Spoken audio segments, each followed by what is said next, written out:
Please জুইসামে তোমাদের mobile দুইটা আমার হাতে দাও, এটা আমার অনুরোধ। মানে শিক্ষক হিসাবে এই রিকোয়েস্টটা তোমরা রাখো। আপনি কিন্তু আমাকে মনোযোগ দিয়ে পড়াচ্ছেন না রঞ্জু ভাই। আব্বাক তো আপনি সবসময়ই কমপ্লেন দেন যে আমরা পড়ায় মনোযোগ দেই না, এখন তাহলে কি হচ্ছে? আচ্ছা ঠিক আছে, আমি কথা দিচ্ছি আর কোনোদিন চাচার কাছে তোমাদের বিরুদ্ধে আমি কোনো ধরনের কমপ্লেন দেবো না। তাও তোমাদের মোবাইল দুটো আমার হাতে দাও প্লিজ। অন্য মানুষের মোবাইল দেখা কি ভদ্রতার মধ্যে পড়ে রঞ্জু ভাই? সামেলি, কোনো ধরনের কোনো অভদ্রতা যাতে না হয় আমি সেটা যথাসাধ্য চেষ্টা করব।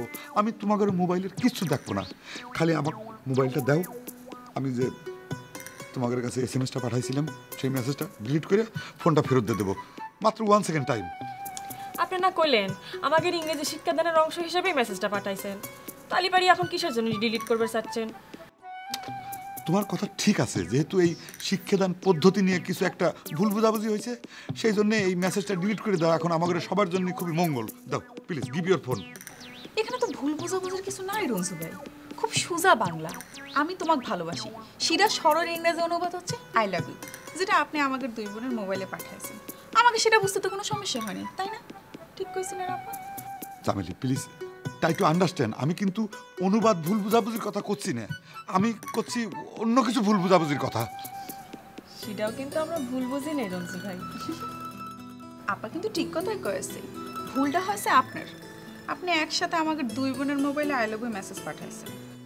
দেখো জুইসামেলি, আমি তোমাদের সাথে নরম সুরে কথা খুঁজছি দেখে আমার কিন্তু দুর্বল ভাবার কোনো কারণ নাই। আই এম নট দুর্বল। ইটস ওকে, ঠিক আছে, ফোন আমার হাতে দেওয়ার দরকার নেই, তোমাদের হাতে মোবাইল ফোনটা থাক, খালি মেসেজটা বাইর করে ডিলিট করে দাও, তালি পরে হইল প্লিজ। আপনি নরম হয়ে কোন আর গরম হয়েই কোন, এই মেসেজ কিন্তু ডিলিট করা যাবে না রঞ্জু ভাই। নো, একদম ভালো হচ্ছে না কিন্তু জুইসামেলি। তোমরা যদি এই মেসেজটা ডিলিট না করো তাহলে পরে আমি কিন্তু পদত্যাগ করতে বাধ্য হব। আমি কিন্তু কাগজপত্র ব্যাগে ভরে নিয়ে আইছি। কি থেকে পদত্যাগ করবেন রঞ্জু ভাই? ভালোবাসা থেকে? Stop, don't up. আমি কি তোমাদের সাথে রসিকতা করবে রাইছি? আমার সরলতার সুযোগ নিয়ে তোমরা কিন্তু আমাকে ব্ল্যাকমেল করতেছো। It is not fair.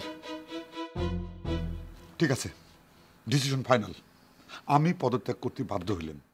চাচার কাছে টাইমলি পদত্যাগ পত্রটা পৌঁছে যাবে। Simple is the best. Okay, done, by.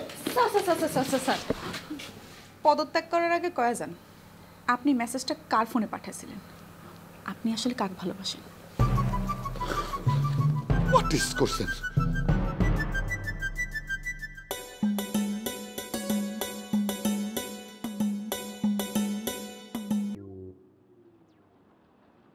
Take it চাচা। খামের ভিতরে কিসের সিটি রে বাপু? খুলে পড়লে পরে বিষয়বস্তু বুঝতে পারবেন। ইংরেজিতে লেখা চিঠি কি আমি পড়িবার পারি? তুমি মুখে কও, আমি শুনি। ভয় নাই চাচা, আপনি যে বাংলায় ঠিক মতো পড়তে পারেন না সেটা আমি ভালো করেই জানি। সেই জন্য চিঠির ভেতরের ভাষাটা পরিষ্কারভাবে অত্যন্ত গোটা গোটা বাংলা ভাষায় লেখা হয়েছে, খালি খামের উপরের নাম আর ঠিকানাটা ইংলিশে লিখছি।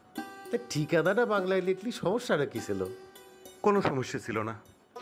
চিঠির ওজন, ওয়েট মানে গুরুত্বটা বাড়ানোর জন্য ঠিকানাটা ইংরেজিতে লেখা হয়েছে। আসি চাচা, বাই। বুঝলাম, তোমার চিঠির অনেক ওজন। কি লেখা আছে একটু কয়া যাও। চাচা, আমি চলে যাওয়ার পর চিঠিখান খুললি আপনি বুঝতে পারতেন। আচ্ছা ঠিক আছে, আমি আপনাকে একটু টাচ দিয়ে যাচ্ছি।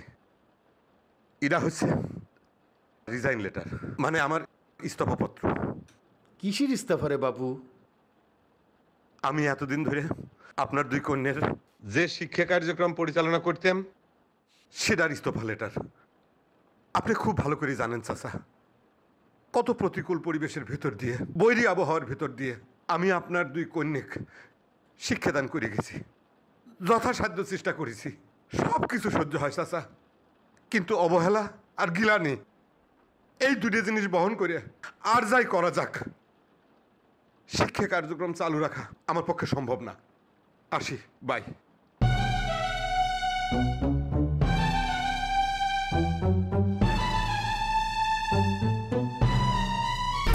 1, 2, 3 ঢাকায় জমি জিতে নিন 100% ক্যাশব্যাক সহ 20 কোটি টাকার পুরস্কার।